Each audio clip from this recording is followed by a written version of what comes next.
Hi అండి, welcome back to Srilakshmi local kitchen. నేను మీ లక్ష్మి. ఈరోజు వీడియోలో నుండి హెల్తీ బ్రేక్ఫాస్ట్ చూపించబోతున్నాను. అది ఓట్స్ తోటండి. ఇందులో పాలు కానీ షుగర్ కానీ అలాగే స్టవ్ వెలిగించకుండా ఈ బ్రేక్ఫాస్ట్ అనేది ప్రిపేర్ చేస్తున్నానండి. చాలా హెల్తీ. దీన్ని ఎలా ప్రిపేర్ చేస్తున్నారో చూడండి. చివరి వరకు నా వీడియో స్కిప్ చేయకుండా చూడండి. మీకు నచ్చితే లైక్ చేయండి.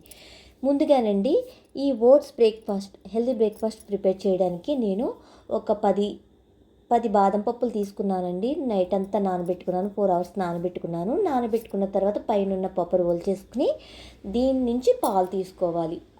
నేను పాలు వాడతలేదండి. ఇందులో పాలు వాడకుండా బాదం పాలు అనేవి వాడతాను. బాదం చాలా మంచిదండి, చాలా హెల్తీ. ప్రతిరోజు నానబెట్టిన బాదం తీసుకోవడం చాలా మంచిదండి. ఇప్పుడు మిక్సీ జార్లో వేసేసి కొంచెం వాటర్ వేసండి. ఇప్పుడు దీని నుంచి బాదం పాలు అయితే తీస్తానండి. ఇవి బాగా నానితేనే మిల్క్ అనేవి వస్తాయి. ఇప్పుడు మిక్సీలో వేసి గ్రైండ్ చేసేసాను. బాగా గ్రైండ్ చేయాలి. ఇంకా కాస్త చేసిన తర్వాత ఇలా పాలు కింద అవుతాయి కదండి. ఇప్పుడు నేను ఏం చేస్తానంటే స్టవ్ వెలిగించుకుని ఓట్స్ అన్నవి నేను ఒక్కసారి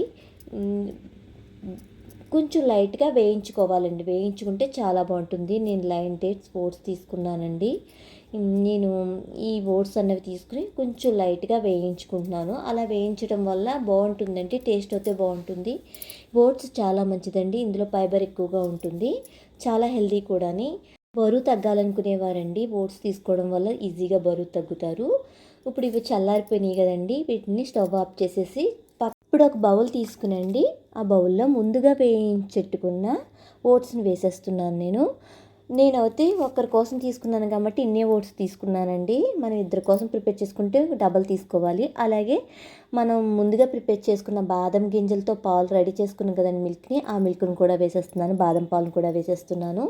ఇలా వేసిన తర్వాత ఇందులోని మనం సన్నగా కట్ చేసుకున్న పిస్తా, జీడిపప్పు వేసుకుంటే చాలా బాగుంటుందండి. అలాగే ఖర్జూరం కూడా వేసుకోవచ్చు ఇందులో కావాలంటే. అలాగే కిస్మిస్ కూడా వేసుకుంటే బాగుంటుంది. ఇందులో మనం షుగర్ అనేది వేయం కాబట్టి కిస్మిస్ అలాగే బ్లాక్ బెర్రీస్ కూడా వేసుకోవచ్చండి. ఇందులో కొంచెం హనీ వేస్తాను. నేను 1 స్పూన్ హనీ కూడా వేస్తాను. మనం హనీ వేయడం వల్ల కొంచెం తీపిగా ఉంటుంది, బాగుంటుందండి. టేస్ట్ బాగుంటుంది, చాలా మంచిదండి. హెల్దీగా కూడా ఉంటారు. మనం తిన్న నీరసం అనిపించదు. ఇందులో 1 స్పూన్ హనీ కూడా వేసి బాగా కలిపాను. ఇవి మనం రాత్రిపూట చేసేసుకునండి ఫ్రిడ్జ్లో పెట్టుకుని మార్నింగ్ బ్రేక్ఫాస్ట్ కింద తింటే చాలా టేస్టీగా ఉంటుంది, మంచిది కూడానండి. అవి బాగా నానుతాయి. ఇందులో ఇప్పుడు మనకు కావాలంటే ఫ్రూట్స్ కూడా వేసుకోవచ్చు. బనానా వేసుకోవచ్చు, యాపిల్స్ వేసుకోవచ్చు. మనకి ఏ ఫ్రూట్స్ నచ్చితే ఆ ఫ్రూట్స్ ముక్కలను వేసుకుని కూడా తినచ్చు. చూసారు కదండి, చాలా ఈజీగా ప్రిపేర్ చేసుకున్నాము హెల్తీ బ్రేక్ఫాస్ట్. ఫ్రూట్స్ తోటి ఇంకా చాలా రకాలను ప్రిపేర్ చేసుకోవచ్చండి. దీనివల్ల బరువు ఈజీగా తగ్గుతారు. మీరు కూడా ట్రై చేయండి, చాలా మంచిదండి. త్వరగా బరువు తగ్గాలనుకున్న వాళ్ళు ఇది మార్నింగ్ పూట తీసుకుంటే చాలా ఈజీగా బరువు తగ్గుతారు. మనకి నీరసంగా కూడా అనిపించదండి. ఇది మార్నింగ్ బ్రేక్ఫాస్ట్ కింద తినచ్చు, లేదంటే మధ్యాహ్నం లంచ్ కింద కూడా తినచ్చండి. చూసారు కదండి, నా వీడియో నచ్చితే ఒక లైక్ చేసి, షేర్ చేసి, సబ్స్క్రైబ్ చేసుకోండి. Thank you for watching.